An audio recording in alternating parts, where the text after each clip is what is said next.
So this is a continuation to my previous video on the moving stick problem. So the idea is, here we have a hallway, and let's say the width right here is A, and this width right here is B. And the question is, suppose you're holding a stick. What's the longest possible stick that you can bring, and you can just turn around a corner and then you go through it? And we will assume that we're just holding the stick horizontally like this. We are going to lift up the stick. In fact, at the end of the video, I will ask you, what if we could lift up the stick? In that case, what would answer be? Anyways, last time I mentioned that the longest possible stick, let's say, looks something like this. There's a nice formula for that, which is L. I'm just going to call it the best, because even though we're looking for the maximum, we are actually looking for the minimum of the length that touches the top of the wall and the left of the wall. Because anything longer than that, you cannot make the term. Okay, so if I put down the best right here, it's the best. I hope that's the best. Anyways, the formula is, you look at A, you raise that to the 2/3 power, and then you add B, and you look at that, raise that to a 2/3 power, and then you raise this to the 3/2 power. This is just so cool. It's like the super version of the Pythagorean theorem by itself for this kind of situation. Okay, we'll prove this, but let's come up with the formula first. Last time I mentioned that it's all about turning, right? So this angle right here matters. We will call this angle theta. And then right here, if you bring this side up, this right here is also going to be A. Let's say this right here is L1. Then we can see that we have the opposite and the hypotenuse. So if you look at the sine function, sine theta is equal to opposite over hypotenuse. And then you can simplify this, multiply L1 on both sides and divide both sides by sine theta. So we can see L1 is equal to A over sine theta. And that is going to give us a cosecant theta. Now, this side right here, we'll call it L2. And we see this right here is B. Now, this angle is theta. This and that are parallel because they are both like 90 degrees. So we are talking about all these being like right angles, of course. So this angle here will be theta as well. Looking at this triangle, we have adjacent and hypotenuse. So we'll use cosine. Cosine theta gives us adjacent over hypotenuse. And then, of course, let's do the same thing. L2 will be B over cosine theta. And that will be B secant theta. So now, what we are going to have is the whole length will be L1 plus L2. So L is equal to L1 plus L2, which is going to be A cosecant theta plus B secant theta. Yay. Now, remember, we're trying to look for the longest possible stick so that it can turn around, right? But in fact, you really want the minimum of the stick that touches the top and also the left of the wall so that you can make the term. We want the minimum of L. And we also want to make sure that the angle theta is between of what? 0 degrees, that means you just bring the stick up like this, and 90 degrees means you just turn like this. So we want the minimum on the interval from 0 to pi over 2. Now we are in business, we'll just take the derivative and try to find the critical number, and we will only have one, and that will be the crucial number. So we will go ahead, take our derivative. Look at this. Okay, we have A, and the derivative of cosecant is negative cosecant theta times cotangent theta plus B, and we have the derivative of that, which is secant theta times tangent theta. And now let's clean this up a little bit. This is just A times negative, and this right here is sine theta on the bottom, and then cotangent is cosine over sine. So we have cosine theta here, and then one more sine theta here. And then continue. B on the top, and then secant is cosine on the bottom, and tangent is sine over cosine. And now we'll just get the common denominator and all that stuff. Right here, we need to multiply top and bottom by cosine squared. So we will get negative a cosine cube theta. Right here, we need to multiply top and bottom by sine squared theta.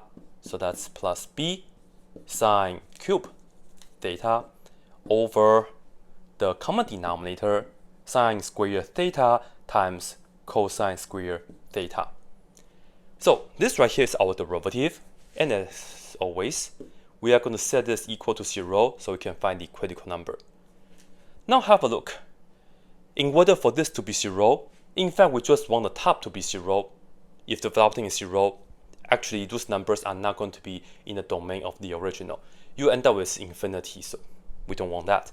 Anyways, we just care about negative a times cosine cube theta plus b sine cube theta equals 0. And then let's just solve it.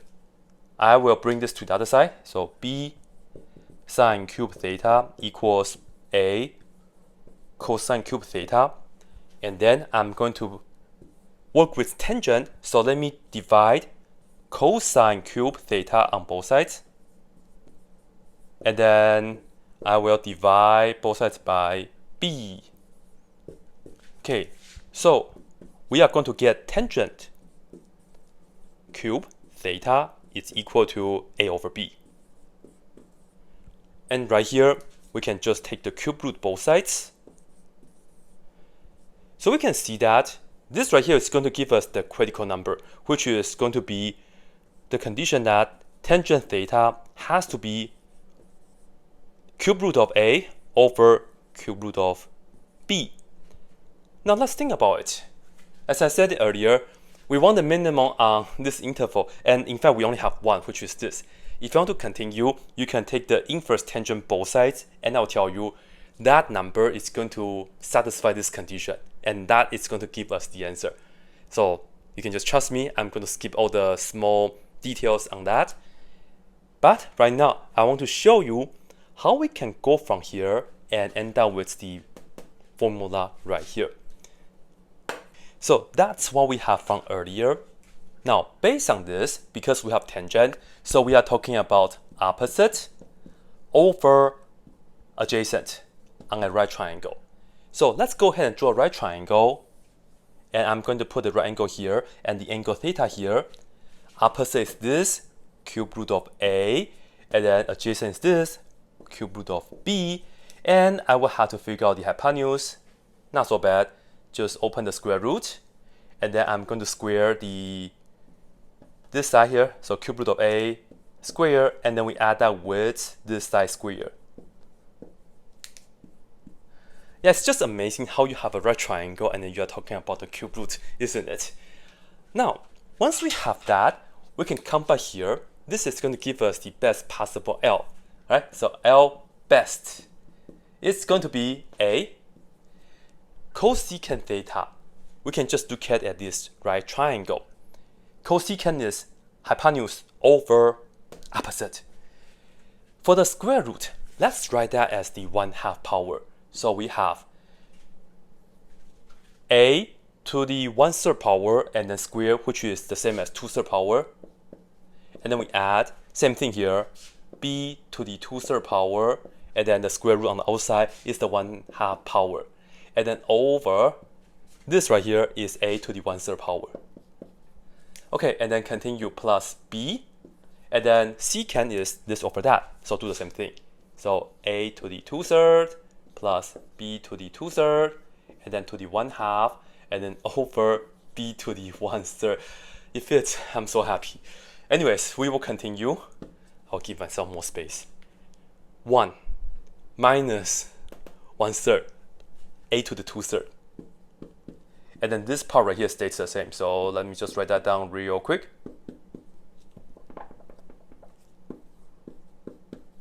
And then to the 1/2 power, and then we add b, this right here. Again, we'll subtract the exponent, so that's 2/3, and then this part stays the same. Guess what? This and that are the same. Factor that out. So we have a to the 2/3 plus b to the 2/3 raised to the 1/2, and then multiply by the and that. So a to the 2/3 plus b to the 2/3. But guess what? This and that are the same. So all we have to do is just add the exponents.